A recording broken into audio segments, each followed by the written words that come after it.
Buenas noches. Buenas noches, profesor. Buenas noches.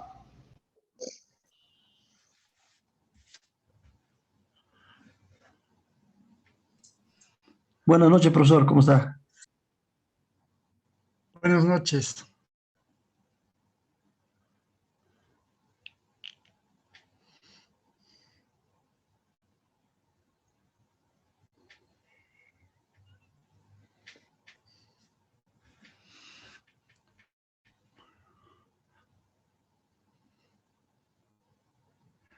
¿Cuántos alumnos han entrado? Son 9 participantes conectados. ¿Me lo escuchan? Muy bien. Entonces podemos comenzar. Ya hemos visto lo que es la ecología humana y luego la ecología humana histórica y cómo los pueblos han sabido adaptar su medio ambiente para que pudieran vivir mejor. Y luego hemos visto lo que se ha hecho en Amazonía y también en el mundo andino. Y luego pasamos a la ecología simbólica y hemos empezado por la ecología simbólica del mundo andino y ahora vamos a estudiar la ecología simbólica amazónica. Y hemos visto que en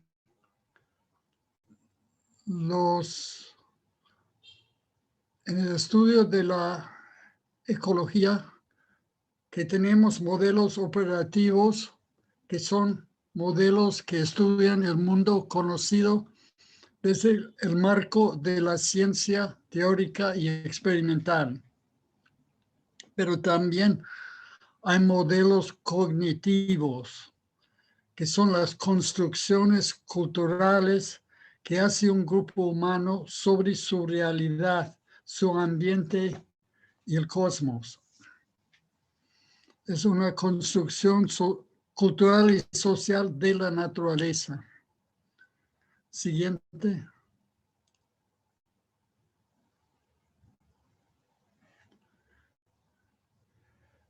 Bueno, había una pregunta la vez pasada sobre lo que es ecología ambiental, que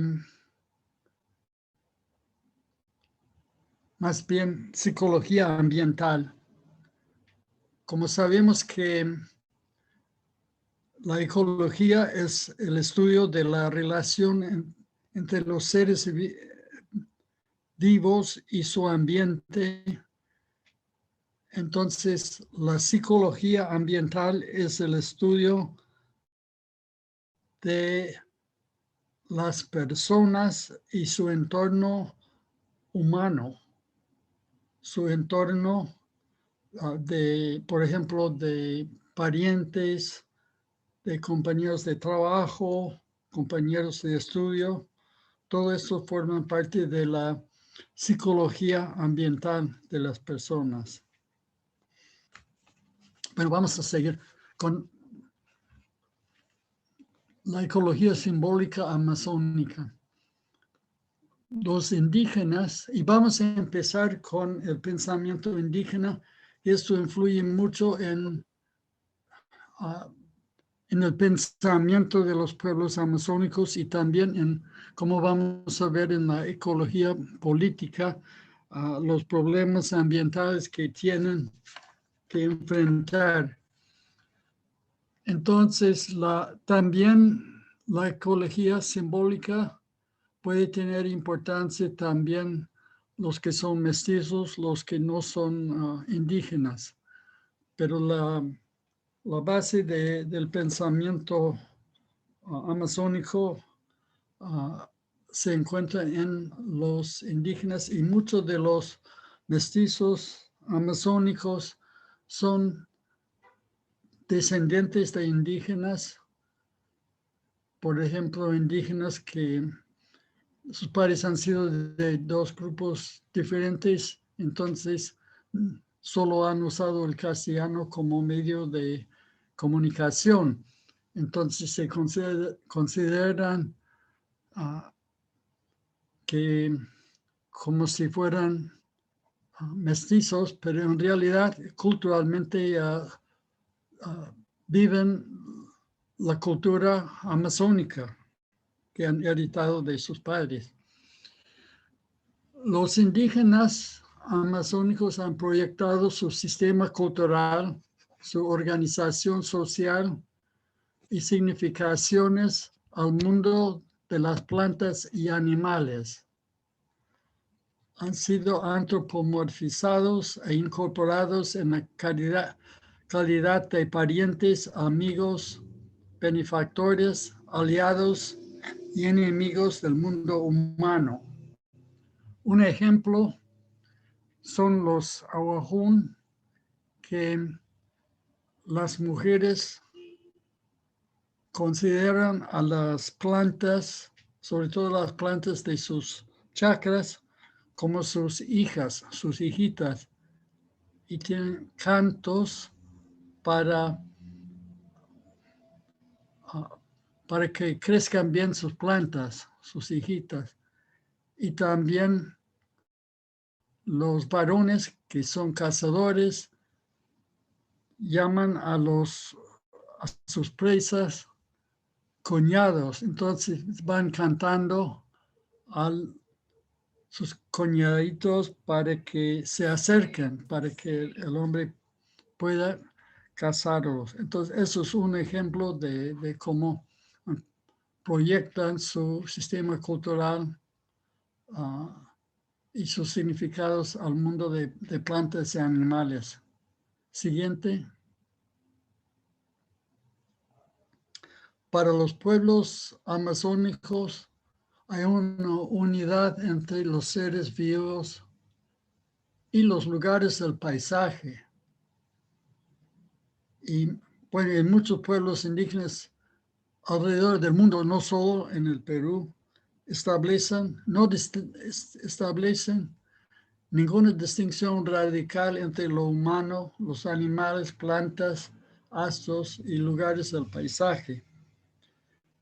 Y puedo decir que muchos aspectos del paisaje se piensa que son como seres vivos también. Las piedras, por ejemplo. Hemos visto en el mundo andino como los cerros son señores, son apos que tienen vida.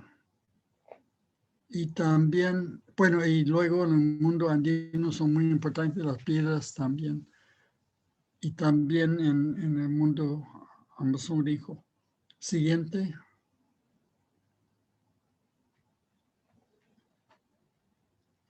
Entonces, hay distintos tipos de expresión de la ecología simbólica.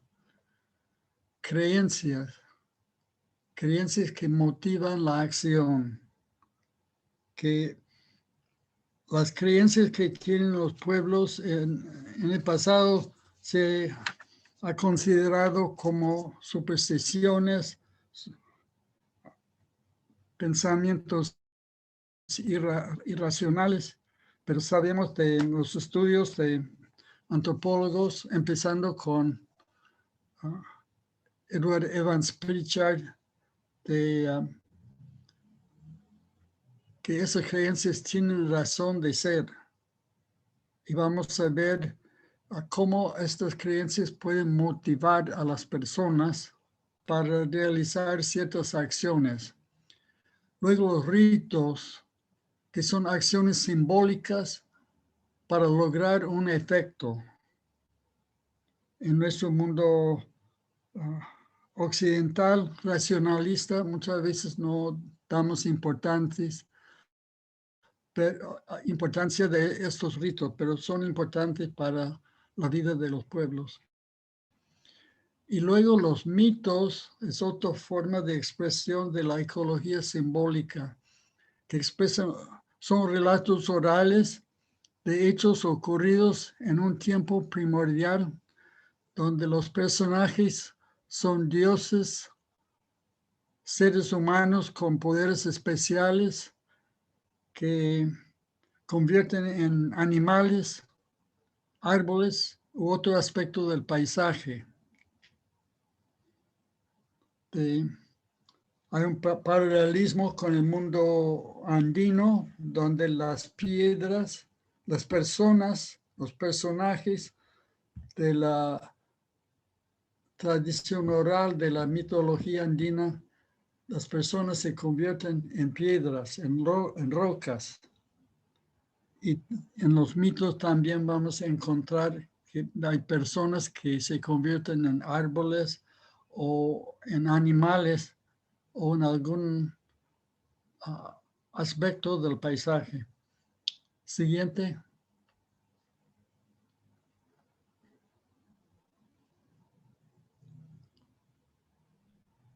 Esta es una imagen de un pintor, Kokama, de su cosmovisión, que entonces no solo tenemos el mundo que se puede percibir y estudiar, como hemos visto, el modelo operativo, también hay un modelo cognitivo de que además de los ríos y de los peces, aquí hay un paiche, también hay seres como Purawa, que es la madre de los ríos, que es una boa, aquí es boa, pero con forma de mujer, que es la madre del agua, madre de los ríos y de las lagunas. También se usa la palabra quechua, Yakumama, que significa lo mismo. Es que muchos de los pueblos amazónicos antiguamente han tenido el quechua como segunda lengua, además de su lengua materna. Y como había tantas lenguas, entonces se han usado ese idioma como medio de comunicación. Entonces se concibe que hay algo en el agua, además de simplemente los peces y otros animales acuáticos. Siguiente.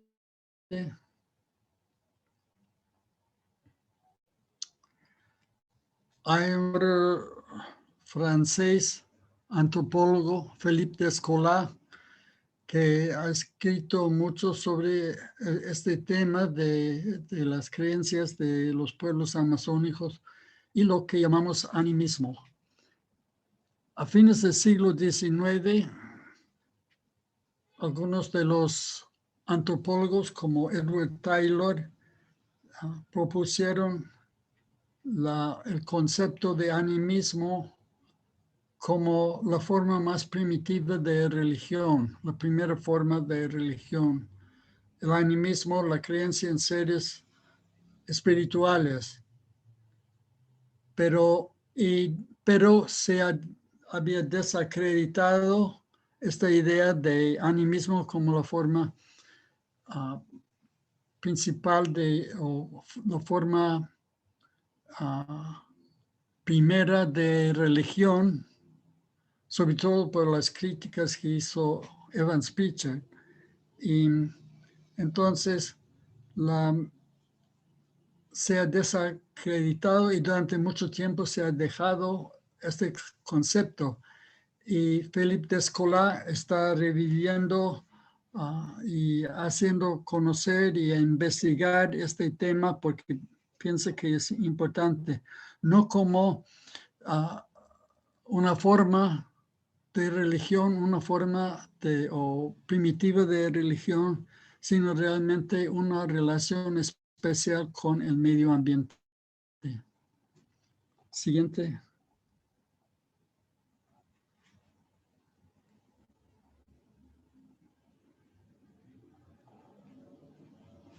Entonces, entre las creencias que tienen los pueblos son los espíritus protectores, que son seres que piensan que viven en la naturaleza y que son los protectores de los lugares. Y esto tienen también en común con los pueblos andinos, que tienen los seres protectores de los cerros, de las lagunas y las piedras.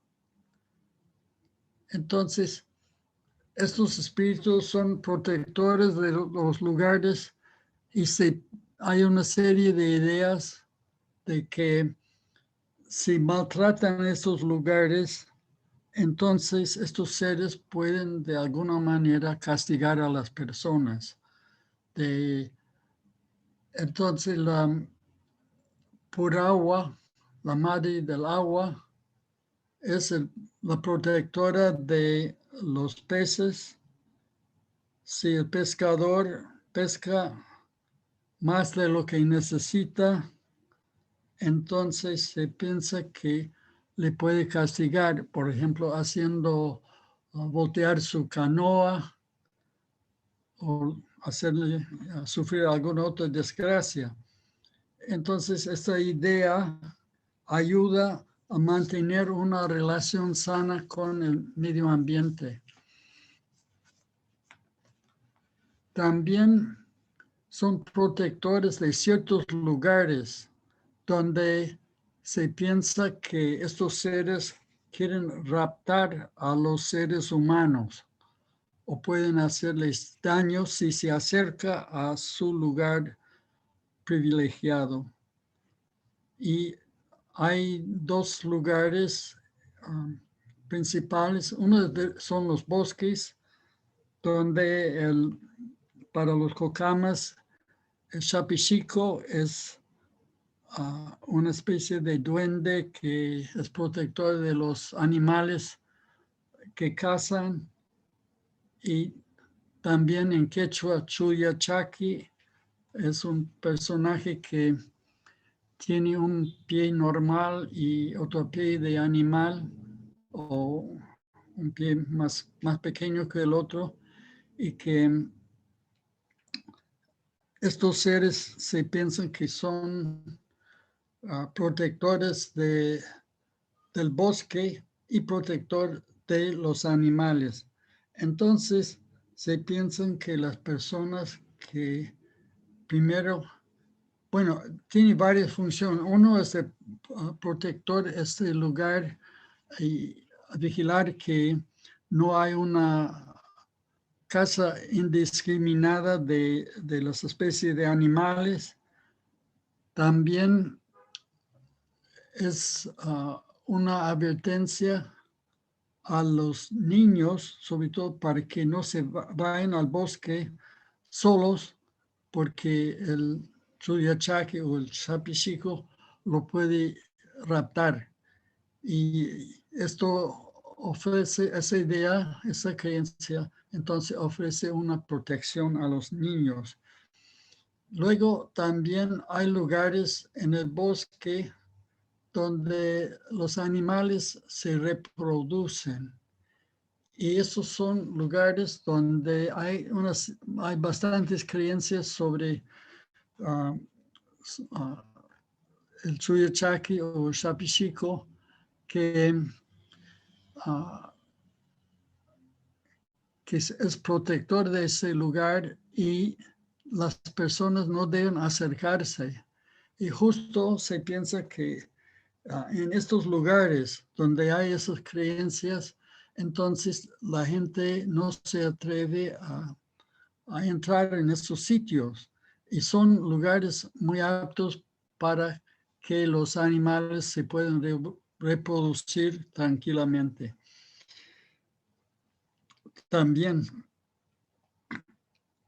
hay un simbolismo vinculado con la relación con este ser del bosque, que cuando una persona se asusta, que piensa que ha visto el Chuyachaki, o si el niño, por ejemplo, se pierde en el bosque y luego lo encuentran y sufre el susto, entonces llaman a un curandero para soplar humo de tabaco por todo su cuerpo. Y por otra parte, los cazadores que quieren tener éxito le dan regalos de tabaco a Chuyachaki para que pueda ser buenos cazadores. Y eso tiene un simbolismo importante y que ha analizado Claude Lévi-Strauss en sus investigaciones, sobre todo su libro Lo crudo y lo cocido. Lo crudo está vinculado con la naturaleza y lo cocido con la cultura, porque los seres humanos son los únicos que cocinan sus alimentos.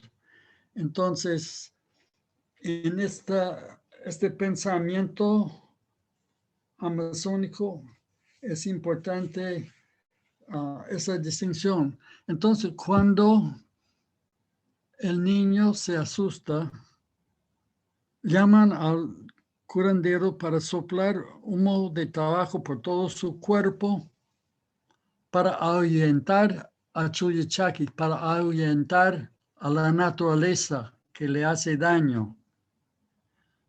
En cambio, el cazador que quiere tener éxito en la caza lleva mazos de tabaco como regalos que ponen al pie del árbol de la lupuna. Es un árbol grande amazónico que piensan que Chuyachaki vive en las aletas de ese árbol, entonces le dejan regalos, pero es tabaco crudo, pero siempre tabaco de chacra, no es tabaco, no puede ser tabaco comprado, porque hay muchos productos químicos que mezclan en los cigarros, por ejemplo.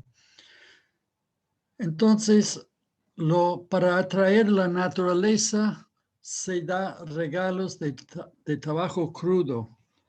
Para ahuyentar a la naturaleza, se usa el humo de tabaco, el tabaco cocido. Entonces, se ve ese simbolismo básico que también los curanderos del norte de Huancabamba, en la sierra, también utilizan criterios parecidos entre los productos crudos que tienen su mesa de trabajo en un lado para ahuyentar a los espíritus malos, y los productos cultivados, por ejemplo, las flores cultivadas o harina de maíz. Entonces, estos son elementos de cultura, de producciones humanas. Entonces, los curanderos andinos también utilizan esa distinción entre lo crudo y lo cocido, y usan lo crudo vinculado con lo precristiano, con las huacas y plantas silvestres, por un lado, para ahuyentar a los espíritus malos, y las fuerzas malas. Y por otro lado, lo cristiano, estatuas de santos o crucifijos y plantas cultivadas como flores y como maíz y caña de azúcar que vinculan eso con la cultura. Son esquemas, sería interesante investigar más esto de cómo es que vinculan la naturaleza con lo precristiano y la cultura con lo cristiano. Bueno, entonces también hay una serie de creencias en seres espirituales que viven dentro del agua, tienen la forma de animales, pero que se piensa que pueden convertirse. Y en Amazonía la sirena tiene una importancia. Bueno, la sirena se encuentra en la mitología griega. También no sabemos exactamente cómo entró este término, pero puede ser que la idea ha existido y que han tomado de los europeos que han llegado el término de sirena. Pero los hombres, y he entrevistado a varios hombres cocamas que me han contado sus experiencias de haber encontrado la sirena. Y siempre les pregunto porque describen lo que habían visto, que parecía que dentro de la laguna había una mujer y luego se distraía y luego desaparecía esta mujercita. Y entonces, pero yo le preguntaba, ¿por qué? ¿Cómo saben que ha sido una sirena? Y siempre me dicen, me ha contado en un sueño. Y me dijo, si yo me hubiera acercado más, me habría llevado con ella para vivir debajo del agua. Entonces, hay este temor de tener un encuentro cercano con la sirena, y esto también hace que estos sitios que a veces lo llaman cochas bravas, donde los seres humanos no deben acercarse porque los pueden llevar las sirenas. También esto pienso que tiene que ver mucho con la crianza de los peces y otros animales acuáticos. Y hay una serie de otros, bueno, los bufeos o delfines, que también tienen una relación con los seres humanos, pero que más bien debo decir algo sobre esto cuando hablo de la ecología política. Pero, o sea, estos son algunas de las funciones que tienen estas creencias que no existen simplemente como ideas irracionales o temores irracionales, sino que tienen una razón de existir. Siguiente.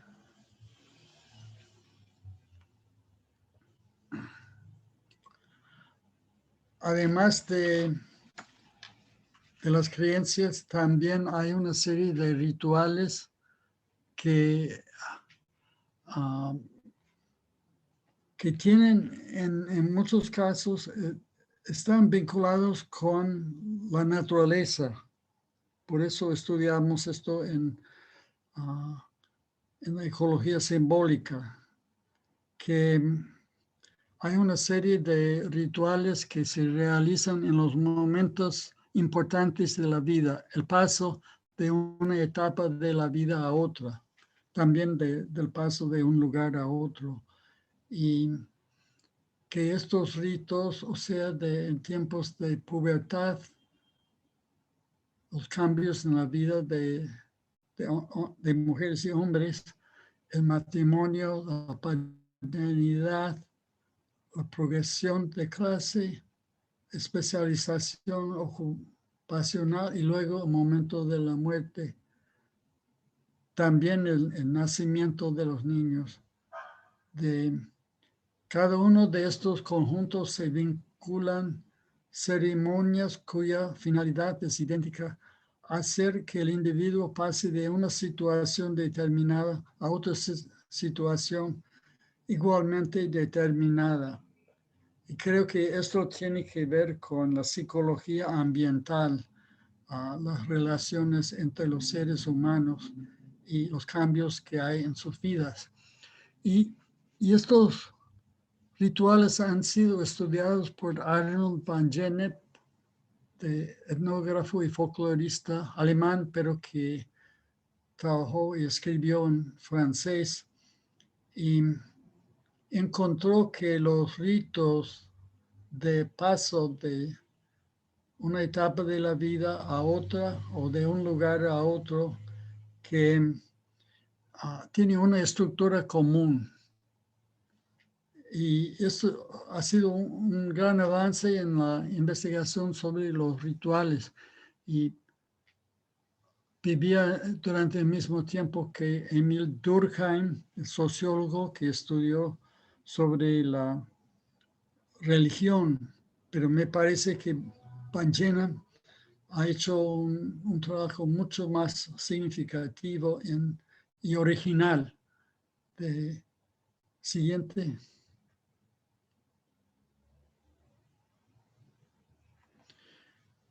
Entonces, las personas pasan por una puerta, linea en latín, que son ritos de separación, o sea, tienen tres etapas: separación o preliminar, antes de llegar. O sea, la imagen que utilizaba era de una puerta, de pasar por una puerta.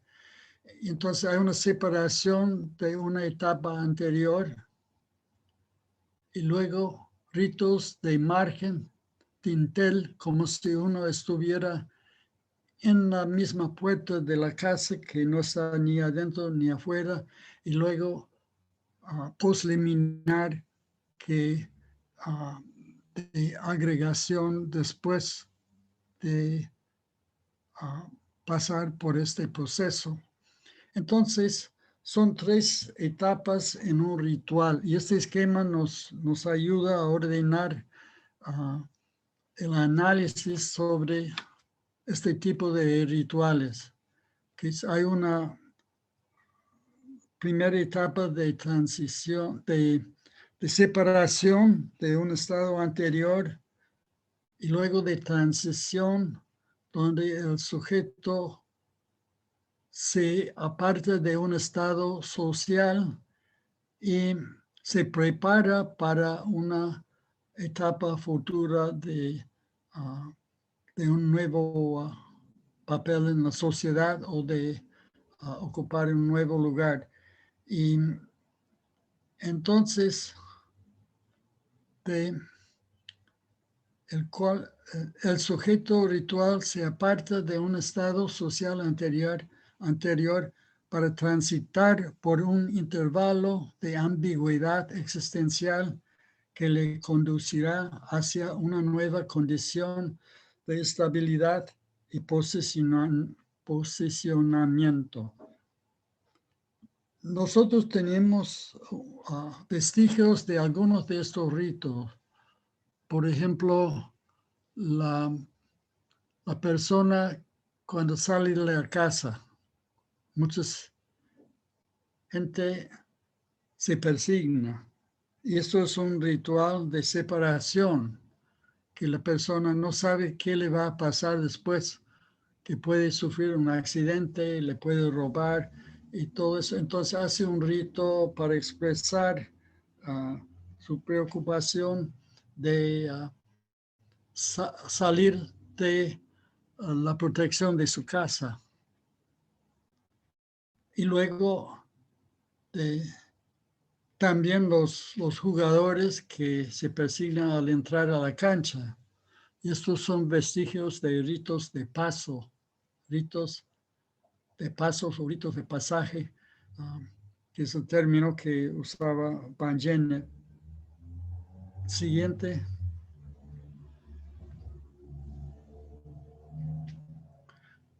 Entonces, podemos tomar como un ejemplo el pueblo Saui. Los Saui son unos 15,000 personas que viven en la región Loreto, en la provincia de Alto Amazonas, o sea, cerca a Yurimaguas, que fue un pueblo evangelizado desde el siglo XVII, pero que mantienen sus mitos y sus rituales tradicionales y mucho de su cultura, el resto de su cultura. Entonces, cuando una chica tiene su primera regla, avisa a su mamá y su padre, y entonces llama al curandero que le sopla todo el cuerpo con humo de tabaco para ahuyentar a los espíritus del bosque. Encontramos aquí también el simbolismo del humo de tabaco para ahuyentar las fuerzas de la naturaleza. Porque este es un momento crítico para la señorita, entonces buscan las formas simbólicas de protegerla. Entonces, la chica tiene que aislarse, generalmente viviendo en una choza aparte o en un rincón de la casa, separado y sin hablar con nadie. Y luego se sienta sobre una piedra plana, que es un símbolo importante para ellos, de que la piedra plana es como un ser vivo y entonces tiene que realizar acciones típicas de la mujer en preparación para su trabajo futuro. Entonces simbólicamente va hilando hilo suficiente para hacer un vestido para su futuro marido. Y luego sus padres le van dando consejos y en algún momento del ritual, entonces la chica va a su chakra, para recoger yuca para preparar masato, la bebida alcohólica hecha de yuca, y luego se organiza una fiesta donde se invita a los miembros de la comunidad y la chica tiene que servir el masato a cada persona. Entonces vemos las 3 etapas. Primero, la separación de las actividades normales y también la separación de otras personas. Solo le pueden hablar sus padres.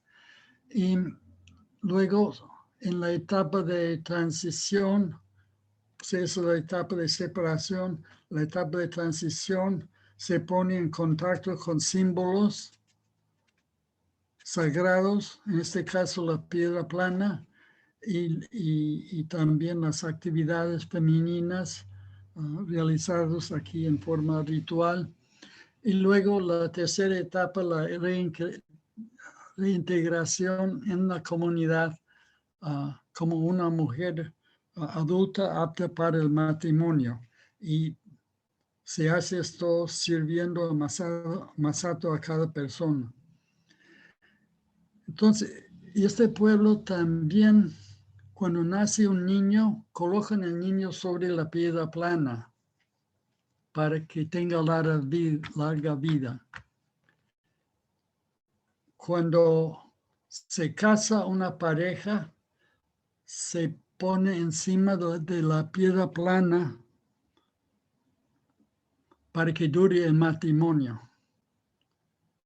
Y cuando muere una persona, después del entierro, la familia se va a la piedra plana para expresar la idea de que quieren que la vida siga, que no haya más muertes.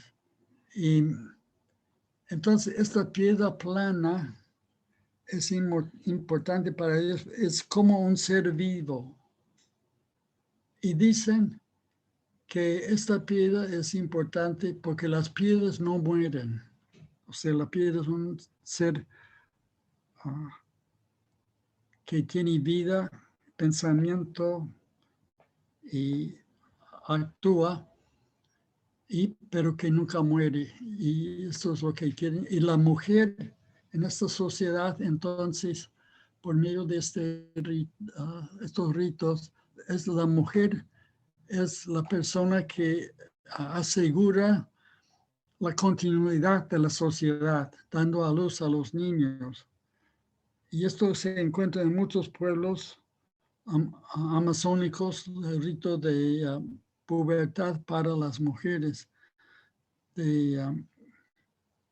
También en algunos sitios hay ritos para los varones, generalmente vinculados a la preparación para ser guerreros o cazadores. Siguiente.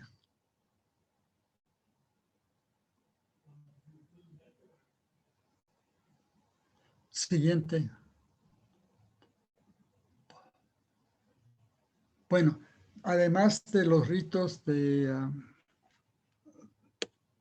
transición en la vida y sobre todo de pubertad, también hay un ritual para varones que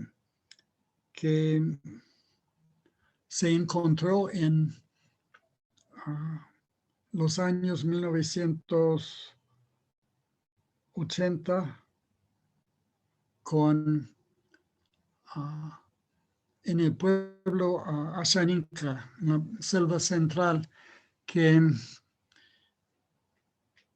como sabemos que varios miles de Ashaninkas fueron capturados por Sendero Luminoso y obligados a trabajar para ellos. Y entonces, con la ayuda del ejército, se iban escapando y formaron las rondas nativas, las rondas ashanicas. Entonces, tenían enfrentamientos armados con los senderistas y a veces los mataban. Entonces, los guerreros ashanika no podían seguir así nomás después de haber matado a una persona, porque piensa que se genera un alma vengador que le puede hacer daño al hombre. Entonces tienen que hacer un ritual para purificarse de la sangre que había derramado. Y tiene la misma estructura del rito de pubertad de la mujer ashaninka, que es muy parecido a lo que tienen las mujeres shawi. Y en este caso, los hombres tienen que aislarse, no pueden ni mirar ni ver a ninguna mujer durante este ritual. Y va realizando actividades masculinas como la fabricación de flechas y entonces al final entonces le hace vomitar. Entonces, esas son las 6 etapas. Son primero separación de la comunidad y el hecho de no poder hablar con o ver a mujeres porque es un rito masculino y que es paralelo al rito de pubertad. Para las mujeres no deben ver a ningún varón porque es un ritual de su género. Y entonces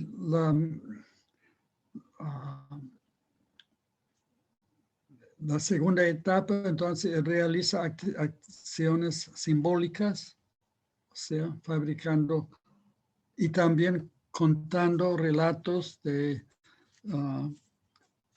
enfrentamientos de guerreros o de cazadores.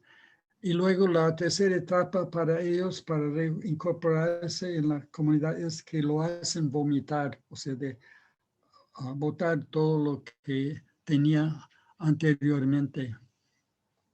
Los Awajún también tienen un rito de cuando mataba a una persona también tenía que aislarse y no podía tocar su propia comida porque decían que sus manos estaban manchadas de sangre y tenía que pasar por un ritual también de purificación. Bueno, esto en cuanto a los rituales principalmente que encontramos en la selva peruana son de este tipo de pasar de una etapa de la vida a otra o pasar por un cambio en la vida. Luego otro aspecto, además de las creencias y de los rituales, son los mitos. Los mitos son relatos de hechos ocurridos en un tiempo primordial, donde los personajes son dioses o humanos con poderes especiales que se transforman, que pueden transformarse en árboles o animales y que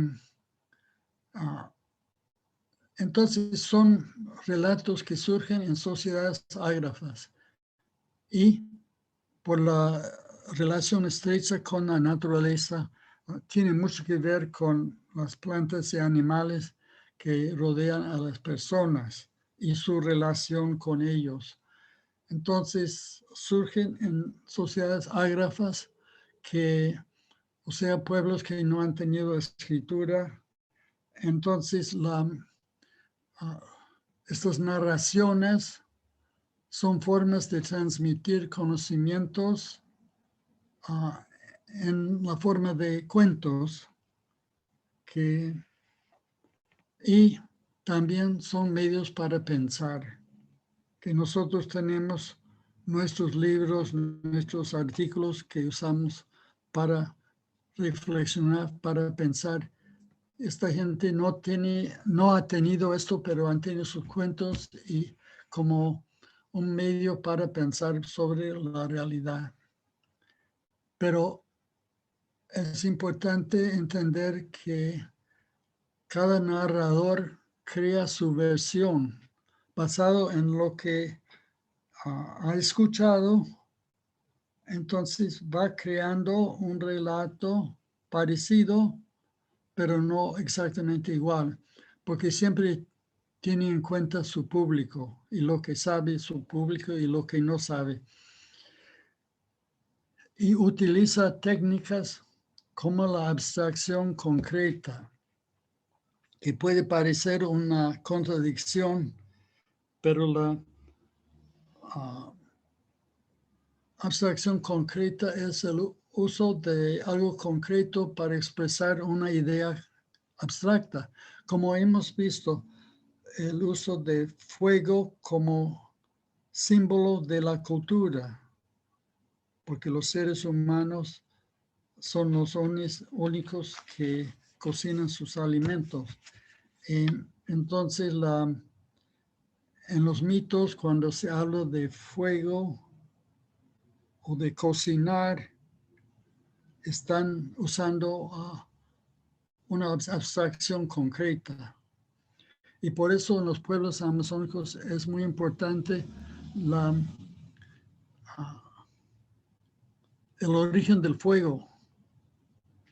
Esto en Amazonía, también en Norteamérica, los indígenas piensan que generalmente es un ave que le da el fuego a los seres humanos. Puede ser otro animal también, pero es un animal de la naturaleza que le da el alimento de la cultura. Y, por ejemplo, los sipivos dicen que antiguamente no tenían fuego y que sufrían mucho comiendo raíces, pero sin cocinar, y que un día un loro, decidió ayudar a los seres humanos para ayudarles a conseguir el fuego. Y los que tenían fuego eran los incas, pero son los incas mitológicos, no son los históricos. Unos personajes llamados incas. Entonces los incas tenían el fuego, pero no compartían con nadie, eran mezquinos. Y entonces el lorito se mojó en un charco y se ponía a temblar por el frío. Entonces la señora Inca le vio ahí temblando, entonces lo recogió y lo puso cerca al fuego para secarse. Y en un momento cuando se descuidaban, entonces agarró en su pico una brasa. Y cuando el señor Inca se dio cuenta, entonces despertó a la lluvia, que en ese tiempo era una persona, y lo mandó a llover sobre el sitio donde se había parado el lorito en un árbol y con la brasa en su pico. Y cuando vio lo que estaba pasando, el gallinazo entonces sobrevoló el árbol y posó arriba para proteger la brasa que tenía el lorito. Y así el loro llegó a entregar a los shipibos el fuego. Este relato es importante porque es el comienzo de la cultura, que ya no son salvajes, sino que tienen cultura, que tienen fuego, que es símbolo para todo lo demás de la cultura.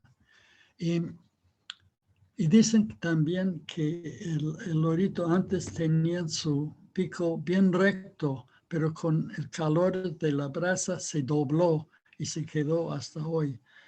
Y también el gallinazo era una ave blanca y con el humo de la brasa se convirtió en negra. Entonces, estos mitos tienen, en este caso, del origen del fuego, y se encuentran en muchos pueblos. Por ejemplo, entre los Ahojún es el picaflor que consigue el fuego, y entre los Jocamas es el gallinazo que tiene el fuego, y los hombres, los seres humanos tienen que robar el fuego. Pero todo esto es importante, es una forma de pensar, una forma de hacer filosofía por medio de estos relatos. Siguiente. Entonces, el mito podemos decir que es un símbolo en forma narrativa.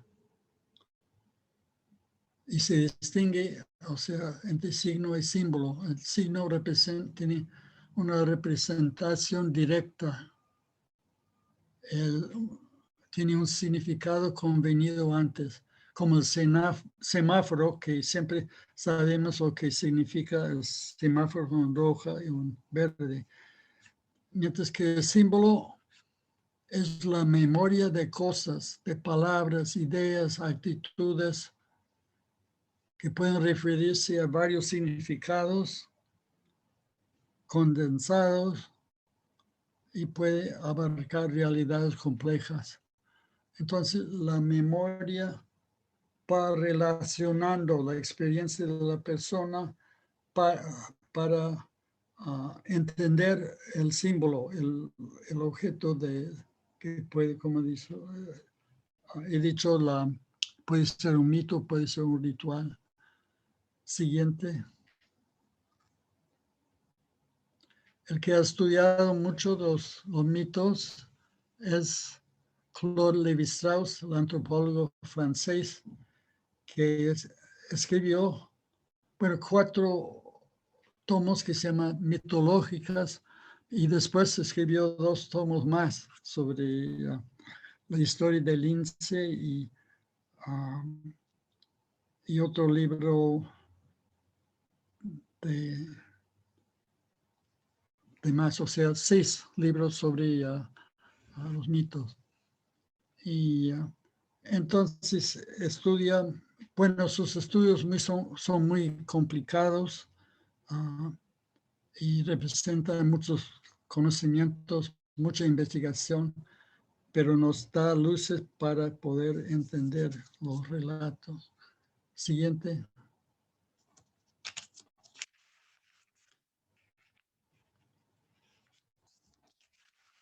Voy a dar un ejemplo de los mitos, algunos mitos del pueblo Awajún. Los Awajún viven en el norte, principalmente en la región Amazonas, pero también se encuentran en Cajamarca, San Martín y Loreto. Y últimamente hay algunas comunidades en Ucayali. Y entonces es un pueblo que grande, probablemente son 80,000 personas ahora y pertenecen a la familia lingüística que antes se llamaba Jíbara, pero ahora se llama Ains Chicham, porque Jíbara es una castellanización de una palabra que en muchos casos ha tenido un significado negativo. Entonces han decidido cambiar el nombre de su familia lingüística y de llamarlo Ains Chicham, que significa el habla de la gente, o sea, igual que Runasimi en quechua. Y entonces los Ains Chicham viven en el Perú y también Ecuador. Los Shuar, los Achuar, los Wampis y los Xiviar. Entonces hay 3 personajes mitológicos importantes en la tradición oral Awajún. Nuncuy, que es de género femenino y tiene que ver con las actividades femeninas. Itza, de género masculino, vinculado a actividades masculinas. Itzunki, que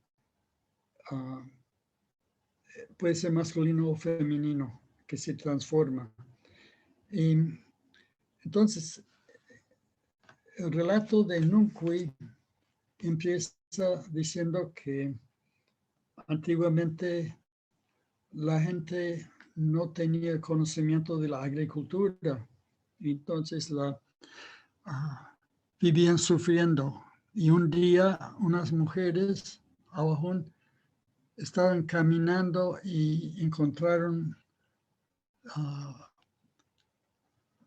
cáscara de yuca y no sabía qué cosa era. Seguían caminando y encontraron a unas mujeres que estaban pelando yuca, las nunquis, y que querían probar. Entonces dieron a las mujeres yuca para probarlo y les gustó mucho y querían tener este producto. Y las nunquis dijeron, pero no solo podemos dar yuca, podemos dar muchos otros productos y podemos enseñarle a sembrar y cultivarlas. Entonces, nosotros vamos a enviar a nuestra hija, para les enseñar estas actividades. Entonces, las mujeres regresaron a su comunidad con la niña Nunqui y entonces la niña empezaba a pronunciar los nombres de las plantas cultivables, las plantas comestibles. Entonces decía yuca y aparecía milagrosamente la yuca. Decía maíz y aparecía maíz. Camote, aparecía camote. Entonces iban apareciendo las distintas plantas y la niña Nunqui enseñaba a las mujeres a cultivarlas. Y un día una señora salía a su chacra y dejaba en casa a sus hijos que eran traviesos. Entonces les habló que tenía que cuidar muy bien a este niño que estaba haciéndonos tanto beneficio y se fue a su chacra. Pero los niños pensaban que esto era un juego de llamar a las distintas plantas y querían probar qué cosa más podrían traer. Entonces dijeron, trae a las boas.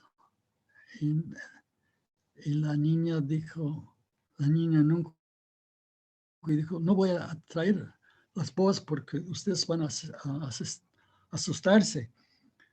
Pero los niños de tanto insistir, entonces la niña nunca llamó a las boas y efectivamente se asustaron mucho y empezaron a gritar, quítalas, quítalas, y las quitó. Luego los niños dijeron, llama a los tigres. Y la niña Nunqui dijo, ustedes se van a asustar más, no quiero hacer eso.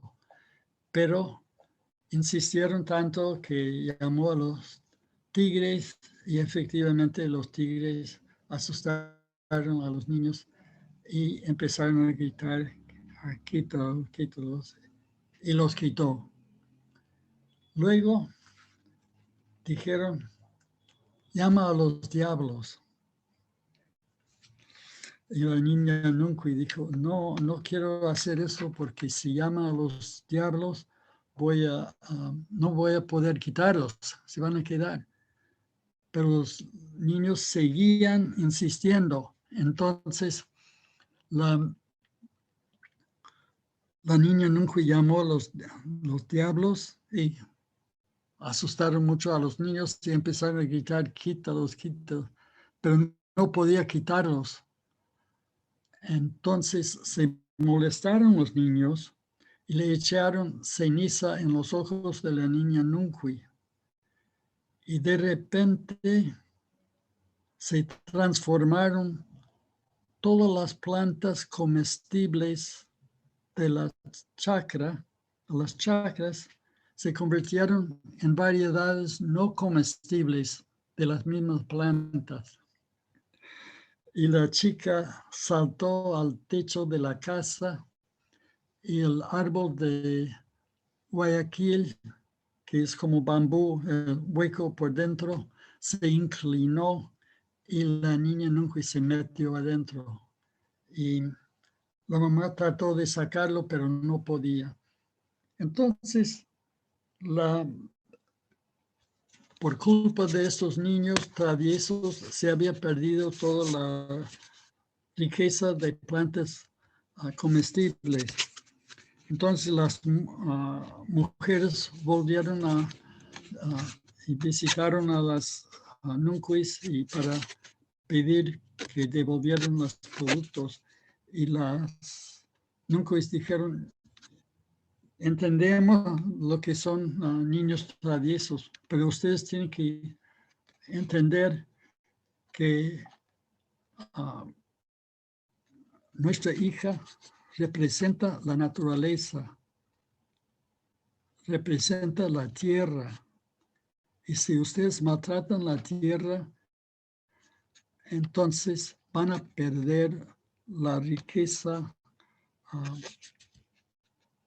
de plantas comestibles que tienen. Entonces devolvieron las plantas. Entonces, este es un mito ecológico y de hecho se usa para reflexionar en las comunidades, reflexionar con la gente, porque para ellos los mitos son muy importantes, son una parte de su vida, su tradición. Y entonces esto es un primer elemento. Luego, el otro personaje es Itza, que de género masculino, un gran cazador. Y lo que pasó es que había un personaje antropófago que mató a la mamá de Itza y le abrió para lavar su tripa, para comérselo, y encontró un huevo. Entonces, dentro de la mamá de Itza, entonces puso sobre una piedra el huevo, entonces seguía lavando las tripas y vino un pato silvestre que agarró en su pico el huevo y lo llevó al mundo subacuático donde vive Tzunki, el espíritu protector de los animales acuáticos. Y entonces Tzunki crió a Itza, pero Tzunki era un chamán y necesitaba ají para sus rituales. Entonces enviaba a Itza cuando ya era grande a conseguir ají, pero robaba el ají del personaje que había matado a su mamá. Y entonces, después de varias veces, este personaje capturó a Itza y luego iba pensando, en vez de matarlo y comerlo, que lo debía obligar a trabajar para él, cazando animales, sobre todo aves. Y Itza, como era un buen cazador, iba matando sobre todo aves y hasta los pájaros pequeños, todos se iban matando, hasta que solo quedó un pajarito. Y este pajarito le dijo, ¿sabes lo que estás haciendo? Estás acabando con todas las especies de animales y sobre todo todas las aves. Solo yo soy el único que queda. Y además, personaje que estaba obligándote a trabajar, mató a tu mamá. Entonces, bueno, Itza buscaba la forma de vengar la muerte de su mamá. Pero este pajarito le enseñó una técnica de meter una pluma en su cerbatana y soplar. Y cuando soplaba salía una ave en vivo. Entonces así iba metiendo plumas en su cerbatana y soplando y se iba poblando la tierra a través de aves y pajaritos. Entonces, y luego querían coger a Jaime, que era el antropófago, que para matarlo y trataron de matarlo, pero no podían matarlo. Entonces lo amarraron cerca a un río, dejando que pudiera, con su mano, podía pescar para comer. Pero a Jaime iba acabando todos los peces en el río, porque estaba su mano derecha hacia el río. Entonces, cuando se dieron cuenta lo que estaba haciendo, entonces lo voltearon y lo amarraron, pero con su brazo izquierdo hacia el río y tenía menos fuerzas y no podría acabar con las especies de peces. Entonces, este mito también tiene un mensaje de cuidar, de no acabar con las especies de aves o las especies de peces. Y es parte de esta serie de mitos sobre el cuidado del medio ambiente. Entonces, esta es una forma importante de educar al pueblo y también es plenamente lo que llamamos ecología simbólica. Siguiente.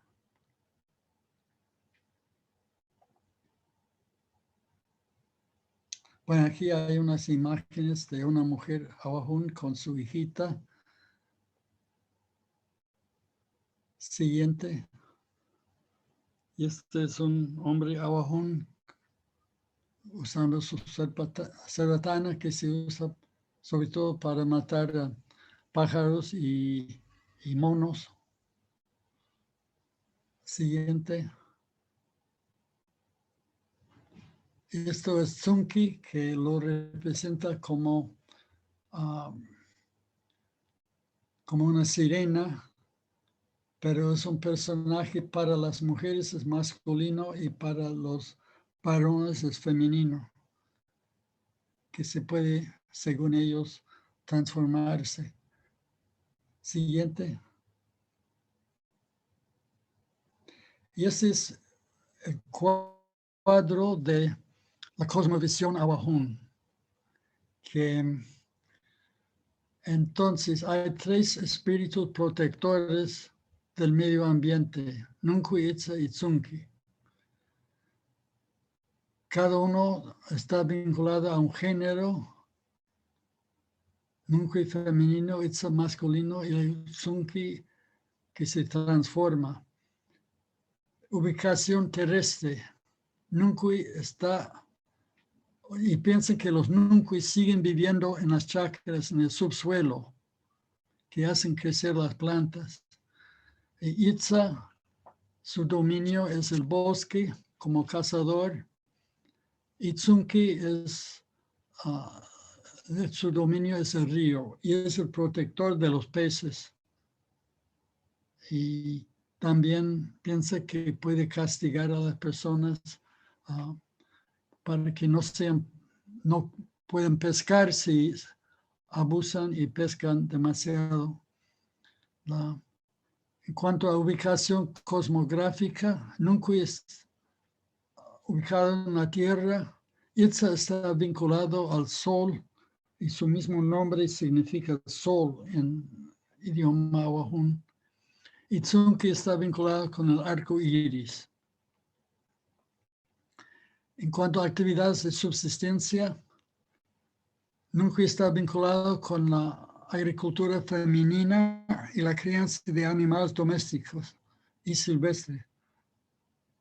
Es interesante que si la gente mata a una hembra de una especie de animales y tiene crías, entonces ellos van criando ese animal hasta que sea grande y luego lo comen.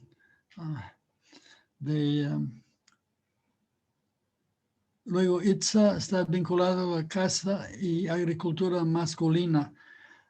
Nunca está vinculado a la agricultura de subsuelo, y como yuca, camote, y Itza está vinculado con la agricultura masculina que está sobre la superficie, como el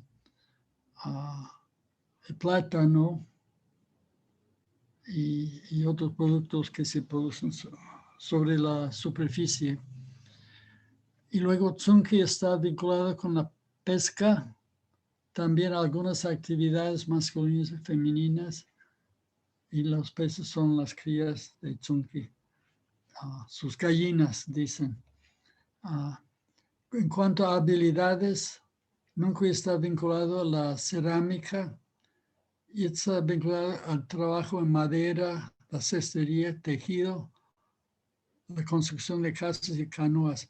Antiguamente los varones hilaban y tejían, pero es un trabajo que han dejado la mayoría de los varones.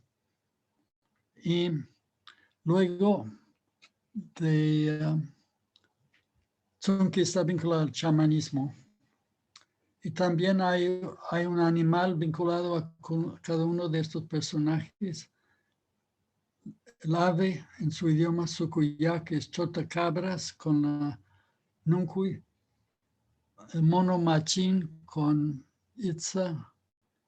Y con Tzunki son la boa, el delfín y nutria, los animales acuáticos.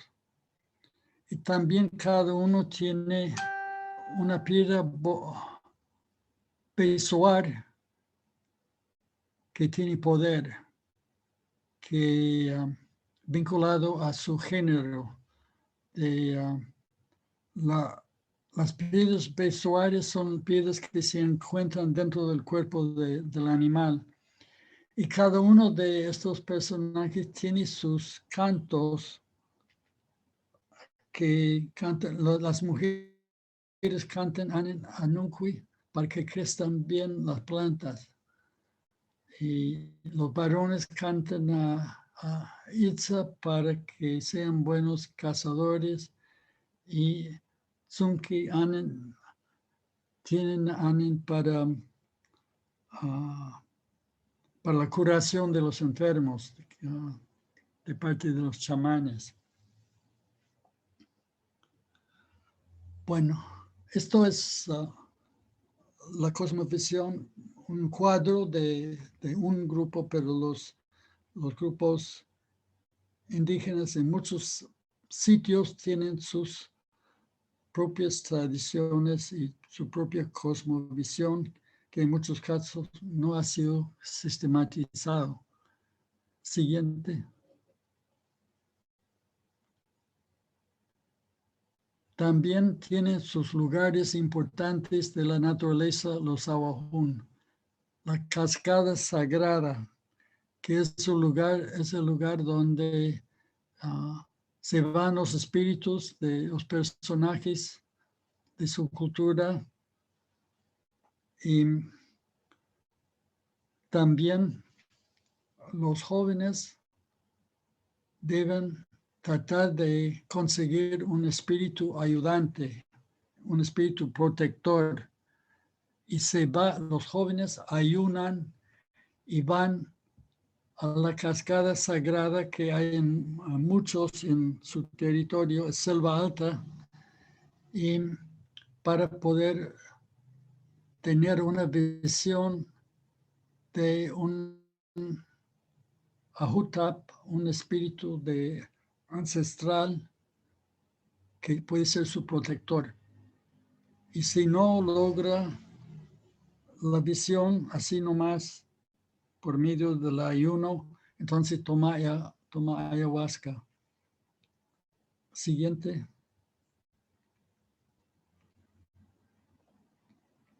También una experiencia de Ahotap es que se presenta en forma de un animal feroz y la persona a veces se siente que se convierte en ese animal y luego le habla este espíritu diciéndole que yo soy tu abuelita, yo te voy a cuidar, que no te va a pasar ningún daño. Y esto da mucha confianza a los jóvenes y también le da una visión de su futuro. Y eso sigue muy importante entre los jóvenes de tener una visión. Antes tenía visiones de querer ser un gran guerrero o gran cazador y ahora quieren ser profesional, quieren estudiar y quieren tener una visión de su futuro como estudiante. Y las mujeres también buscan la fuerza de Ahotap para sus tareas femeninas, sobre todo la crianza de los animales, las aves de corral y también los perros cazadores. Y de hecho la actividad de cazar animales es una tarea que se hace entre hombre y mujer. El hombre con su escopeta y la mujer con los perros cazadores. Siguiente.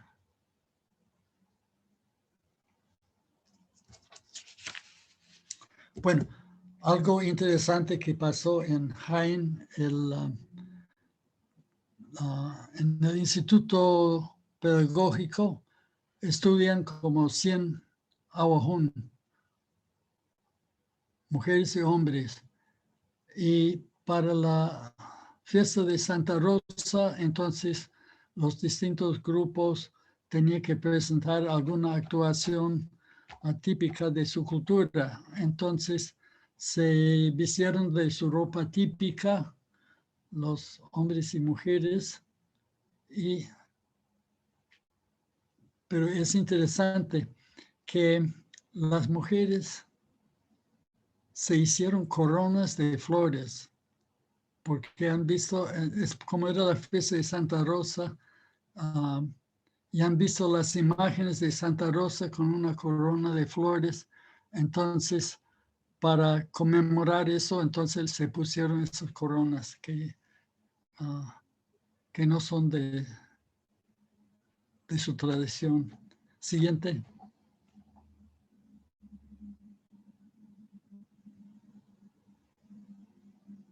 Siguiente. Sí. Esta es la escena de Nuncuy, el mito de Nuncuy que actuaron. Y esto es la Nuncuy preparando a su hijita para enviarla al pueblo para salvar el pueblo del hambre. Y hicieron la semejanza de que, la comparación de que así como Nuncuy ayudar al pueblo a salvarse del hambre, también Santa Rosa daba de comer a los hambrientos. Siguiente.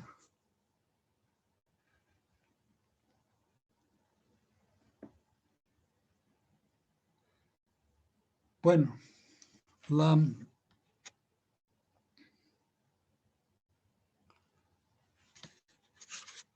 quiero recordarles que estoy pidiendo que para este curso que hagan, para el fin del curso, que hagan un ensayo de 6 a 7 páginas sobre algún tema de la ecología humana. La próxima semana vamos a empezar a ver el tema de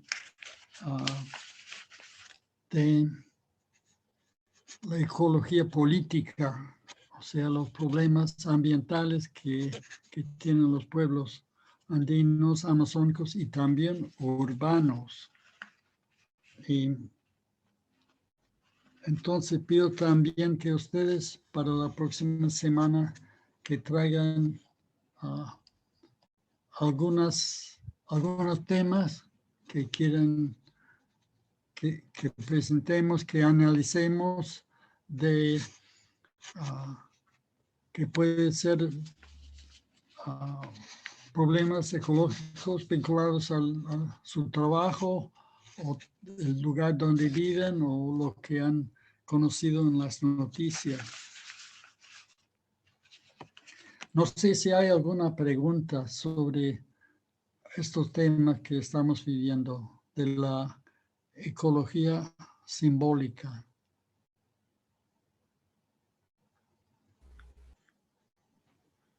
Profesor Rigan, hola, buenas noches. Buenas noches. Buenas noches, profesor. Una pregunta. ¿Podría de repente dar algún ejemplo o de repente la próxima clase sobre la relación entre los pueblos amazónicos y la luna? Sí.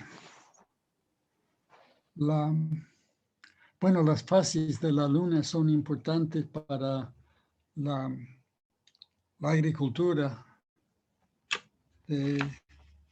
pero puedo buscar, tengo algo en mi libro Hacia la Tierra sin Mal, también en otro libro que tengo de A la Sombra de los Cerros, pero la luna es importante, las fases de la luna para la agricultura. También en los mitos Awajún, la luna es un varón y que tiene 2 esposas. Entonces puedo buscar el mito de Nantu, que es luna.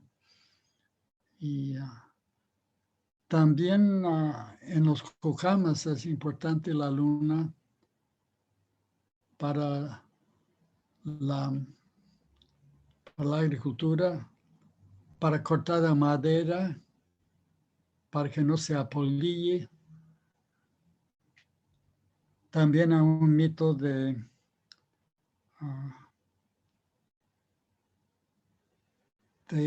luna que es varón, que deja a su hermana embarazada y por vergüenza se va y sube al cielo y la mujer sale con sus hijos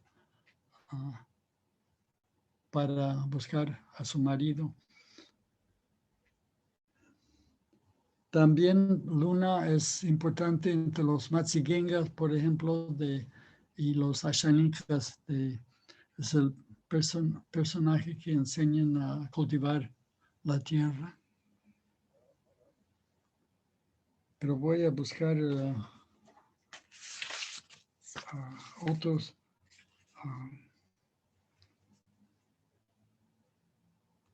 Pero sí, luna es importante en luna y también las estrellas, los cocamas que viajan en sus canoas de noche, o sea, se guían por las estrellas.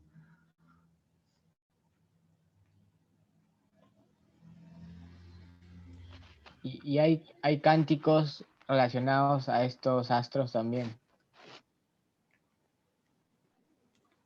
como canciones dentro de la comunidad.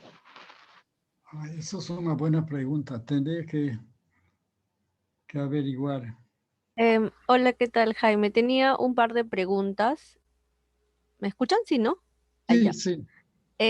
Una era sobre cuáles serían las diferencias notorias entre em, la ecología simbólica andina y la ecología simbólica amazónica, Y otro, mencionabas, creo que una de las, en la PPT mencionabas sobre una característica de las plantas y animales como benefactores y enemigos. Si nos podrías dar un ejemplo ahora o ya la siguiente clase, y también si es que podrías facilitarnos un cuadro, em, por ejemplo, de las distintas culturas, la Wajún, la Machigenga, los Pucamas, diferenciado y territorial quizá, ¿no? Para tenerlo más en cuenta. Gracias. Muy bien. Bueno, en cuanto a territorio, la distinción importante es la selva alta y selva baja. Los Ashaninka, los Machigengas son la selva alta, los Awajún también, selva alta. Los Cocamas y Shipibos son de la selva baja. Entonces son ecosistemas diferentes y adaptaciones diferentes, pero en el fondo no son tan diferentes de la cosmovisión amazónica y cosmovisión andina. La cosmovisión andina es más desarrollado y los personajes son más humanos, mientras que los personajes amazónicos son más animales que tienen características y sentimientos de seres humanos, pero son, entonces, parece que por haber sido una sociedad más desarrollada técnicamente y tal vez socialmente, también en sus mitos reflejan más bien personas, mientras que en los mitos de los amazónicos son más animales que actúan. Pero es interesante en Amazonía que son en muchos casos son los animales que tienen cultura y los humanos no tienen.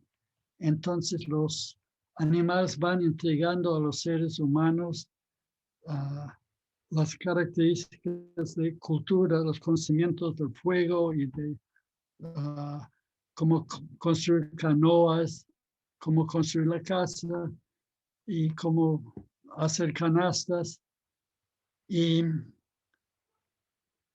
luego se van convirtiéndose más y más en animales. Entonces se invierte. Y hay esa técnica que usan los mitos también de dos aves que viven, que hacen sus nidos en distintos sitios de distinta manera y cada uno envidia al otro y entonces hacen un intercambio y luego resulta que no pueden adaptarse y tienen que volver a lo que tienen. Son técnicas, se puede decir, como técnicas literarias.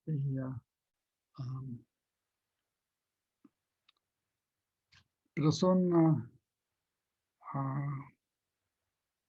pero en el fondo creo que no son tan distantes, sobre todo en las creencias sobre que hay en los seres, los seres de la naturaleza, los lugares de la naturaleza. En mi investigación en el norte de Cajamarca, son muy importantes los cerros, las piedras, las lagunas, y también en Amazonía, o sea, los lugares de los cocamas que son de selva baja. Para ellos es más importante lo que hay en el agua, los seres del agua. Y mientras que los que están en la selva alta son más bien los seres del bosque. Pero se ve también como mucho depende del ecosistema y donde la gente se ha tenido que adaptar. Y vimos una cosa interesante de que en la ecología histórica, la gente puede modificar su ecosistema. En el caso de la ecología simbólica, la gente simbólicamente va creando elementos en su ecosistema. Y esto va a tener importancia, que eso ha sido trasfondo, por ejemplo, de los sucesos de Bawa, entre los Awajún y One Piece, que, o sea, estaban defendiendo no solo un territorio, estaban defendiendo el sitio donde están enterrados sus antepasados, donde están los nuncuis, los otros seres de Tsunki y otros seres de la naturaleza, también hablan mucho de Ahutap, que es como para ellos el personaje muy importante de su espiritualidad, que hay muchas referencias cuando, por ejemplo, los hombres y mujeres salían a protestar y para proteger su territorio. Las abuelitas que no podían participar hacían sus cantos a los espíritus y sobre todo a Huta para que proteja a sus hijos, sus nietos. Y hay una cosa también interesante de los católicos, empezando primero en Ecuador con los padres salesianos, reflexionando con la gente, y también los jesuitas en el Perú con los Awajún y One Piece, han llegado a entender que Dios en su idioma, la palabra más indicada es Ahuta, que antiguamente ha sido el Dios guerrero.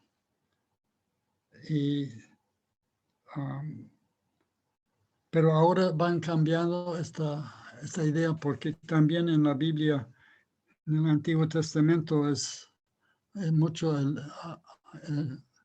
se habla del Dios guerrero, pero Jesucristo cambia la imagen de Dios como Padre. Y entonces, también están haciendo algo con este concepto de Ahuta, de tratar de comprenderlo dentro de la fe católica. Es más difícil para los evangélicos porque algunos pastores dicen que Ahutap es Satanás. Entonces hay un rechazo de un elemento muy importante de la cultura Awajún. Pero Ahutap es algunos Awajún que han trabajado conmigo han analizado la palabra Ahutap y la raíz es Ahut, que significa viejo, antiguo, el que siempre ha existido. Entonces, en la raíz de la misma palabra hay un significado importante cuando se analiza, cuando se busca el concepto, porque sí, la gente tiene conceptos de Dios y ahora de Dios cristiano, pero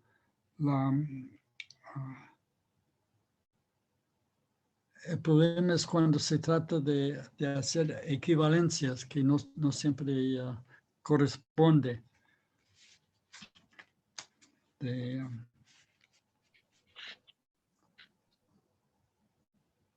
Jaime, Ludwig tiene la mano levantada. Parece que nos quiere preguntar algo, Muy bien. comentar algo. Sí. ¿Qué tal, Jaime? ¿Qué tal, Ludwig. compañeros? Buenas noches. Buenas noches. Estaba pensando acerca de este tema de la ecología simbólica y el tema de la muerte, a tono de dos textos, ¿no? Un texto de Peter Gause, que se llama Aguas mortíferas y cerros hambrientos, y otro texto de, creo que es Andrew Gray, sobre el primer tomo sobre los Harambut. Y lo que Peter Gause cuenta básicamente es el rol que tiene la muerte o los antepasados para la fertilidad, ¿no? Y esto muy simbolizado, muy a tono con el agua, ¿no? Por eso es aguas mortíferas, porque en realidad la muerte es la que termina fertilizando la tierra, ¿no? Y hace razón también a todo este tema de los pagos, ¿no? Con el tema de los apus y los cerros. Y lo que hace Andrew Gray también con los Harambut, cuando habla acerca de por qué muere una persona, es las personas mueren por el consumo de carne. O sea, las personas cazan y parte de lo que cazan, imaginemos que no lo digieren totalmente y se queda en su cuerpo y se van acumulando. Y este consumo de la carne hace que en algún momento la persona fallezca. Entonces, imaginaba siempre este tema más allá de lo que puede llevar a un equilibrio ecológico, esta idea de la vida y la muerte como un ciclo, en algunos casos, y cómo este pensamiento de que cuando una persona muere ya no está propio del mundo católico y del mundo más occidental, termina imponiendo una idea acerca del rol de la muerte. Eso, gracias. Muy bien, es un tema muy interesante, muy importante sobre... voy a buscar algunas ideas, pero lo que más conozco de los cocamas es que piensa que cuando muere una persona, su alma va vagando hasta encontrar a un niño que está por nacer y renace. Entonces, hay una continuidad de la vida y generalmente renace en un pariente. Pero, bueno, llega el cristianismo, siglo XVII, siglo XVIII, y entonces reciben el mensaje cristiano, pero no dejan su propia cosmovisión. Quería hablar algo sobre eso, pero no va a ser tiempo, no va a haber tiempo, pero Lo que han hecho los cocamas para no dejarlos lo propio, dicen los que son más católicos, dicen que tenemos dos almas.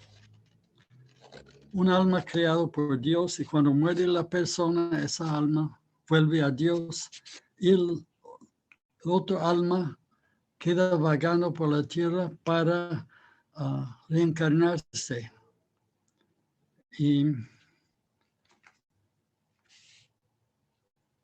ya hay un caso en el siglo XVII de un joven soldado mestizo cuya madre había sido cocama, pero venía de Río Santiago hasta el Ucayali con los soldados españoles y encontraban que podía hablar el idioma de los cocamas y los cocamas pensaban, como había fallecido recién el jefe, uno de sus dos jefes, que se había reencarnado dentro de ese joven. Entonces querían hacerle jefe y dijeron que aquí están tus hijos y le entregan sus hijos. Pero el joven se quedó preocupado y no quería asumir esta figura del jefe de la comunidad. Pero para ellos, o sea, una persona, su alma puede pasar a la otra persona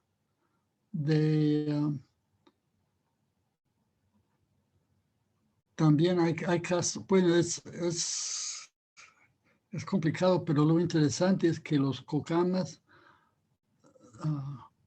tienen pensadores y que no han dejado lo propio y han buscado acomodar lo cristiano con lo que ellos piensan. Y entonces tienen sus propios pensadores, sus teólogos que van tratando de comprender nuevas enseñanzas, nuevas doctrinas que les llegan, pero sin dejar lo suyo. Y mantienen toda su cosmovisión sobre los seres de los ríos y los bosques. Y en algunos casos se disfrazan esto hacen los Shawi y también los cocamas, de cuando tienen procesiones de santos cristianos, católicos, entonces tienen los seres del bosque, o sea, algunos se visten de los seres del bosque para salir y participar en la fiesta, en la procesión. Entonces, no tiene una idea exclusiva en cuanto a su religión. Entonces, que hay otros que tratan o que han tratado de simplemente eliminar todo lo anterior y empezar con algo nuevo. Pero no pasa así generalmente en cuestiones de religión, que lo mismo, creo que he mencionado algo de los lugares principales de peregrinación, donde hay imágenes de Jesucristo en el mundo andino.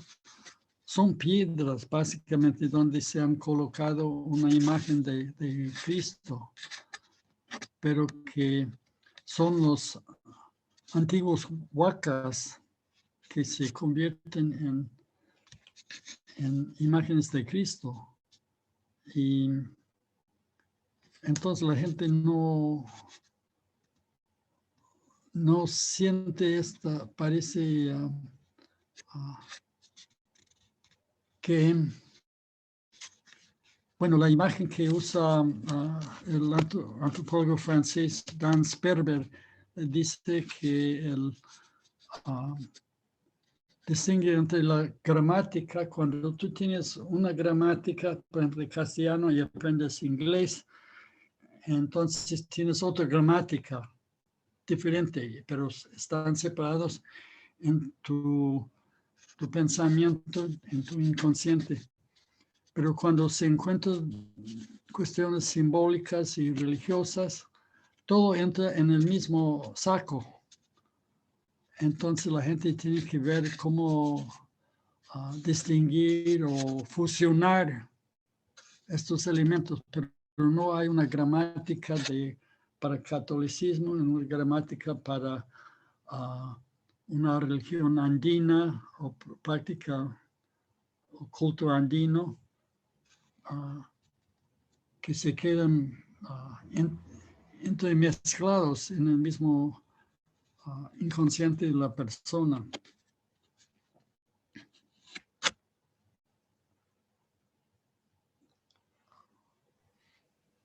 Bueno. Pero, sí. Sí, justo Catherine quiere hablar y antes de ello solo una pequeña consulta nada más. O sea, Viveiros de Castro, algo que ha querido hacer es mostrar cómo esta forma de ver el mundo desde una visión más perspectivista, o sea, con esta situación de que los animales también viven en malocas y ven a las huanganas son capaces de ver, de sentirse humanos y ver a los animales como otros, a los humanos como huanganas, y a su vez los humanos son capaces de sentirse humanos y ver a las huanganas como huanganas. Entonces es una cuestión de perspectiva. ¿Qué opina de este modo de enfocar las relaciones con lo no humano desde el perspectivismo? Sí, bueno, es una buena pregunta y es una controversia actual, casi una polémica entre Vivero y sobre todo algunos antropólogos argentinos que le critican mucho porque piensan que está especulando. ¿Cómo puede pensar? ¿Cómo puede saber cómo piensan los animales? Pero lo que tenemos son los mitos. Pero los mitos reflejan aspectos de la realidad, pero no son la realidad. Entonces, solo puedo decir que hay mucho de especulación y por eso ha dado lugar a una especie de polémica entre algunos antropólogos que han investigado el tema.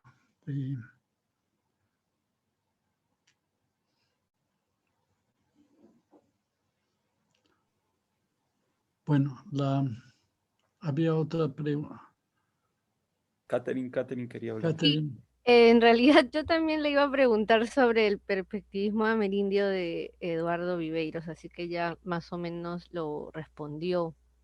En realidad también pensaba preguntarle sobre esta cuestión de perspectiva desde la filosofía que se plantea, que bueno, que hay distintas perspectivas y que creo que también se entrelaza con esta problemática que usted mencionaba de Bagua, ¿no? De ver que mientras unos ven solo un espacio, un territorio, otros ven ánimas, otros ven antepasados, ¿no? Eso. Sí, esto es importante. Ahora, puedo decir que leyendo el trabajo etnográfico de Viveiros de Castro, o sea, trabajó con los Arohuete que son de la familia tupí-guaraní. Y yo trabajo con los cocamas, también son de la misma familia lingüística. Y encuentro muchas cosas parecidas entre los cocamas de lo que él habla de los Arahuete, en ese sentido, pero me encuentro interesante, pero es difícil comentar sobre el perspectivismo. Algunas personas son muy entusiastas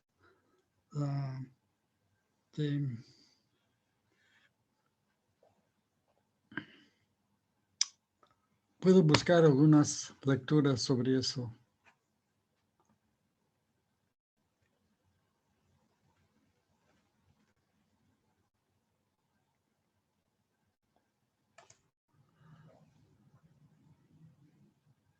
Muy bien. Bueno, estamos sobre la hora. Entonces vayan pensando en el tema de su ensayo. La próxima semana vamos a empezar con la ecología política.